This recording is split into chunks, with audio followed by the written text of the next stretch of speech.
My name is C.K. Pratik. I am studying 6th standard A section. Our school name is Model Higher Secondary Pattumani Karatpalayam. Our key name is Nature. Yes, that's it. My name is Monish.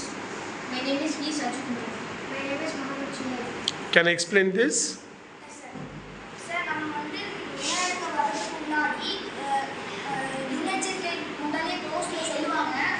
ஆனால் அது வந்து எந்த second எந்த நேரம் அப்படின்னு கண்டுபிடிக்க முடியாதுங்க sir. ஆனால் இது வந்து ஆன் பண்ணி வச்சிட்டோன்னா அதை சொன்னதுக்கப்புறம் ஆன் பண்ணி வச்சிட்டோன்னா இது வந்து அதிரும். அந்த அதிரும் போது அந்த அதிர்றது எப்படியாச்சும் வரும். அந்த அதிர்றது கண்டுபிடிச்சிட்டு நம்ம வந்து கொஞ்சம் தூரம்லாம் போய் ஒரு 50 கிலோமீட்டர்ஸ் ரொம்ப தூரமாக போயிட்டோம் சார். போனோம்னா இது வந்து நமக்கு வந்து முன்னெச்சரிக்கையாக இருக்குது சார். தேங்க்யூ. இப்போ நிலநடுக்கம் வரும்போது அதுலேருந்து நம்ம தெரிஞ்சுட்டு நான் ஒரு 50 கிலோமீட்டர் 100 கிலோமீட்டர் தூரமாக நம்ம சேஃபாக இருந்துக்கலாம் இல்லையா? சரி, ஓகே.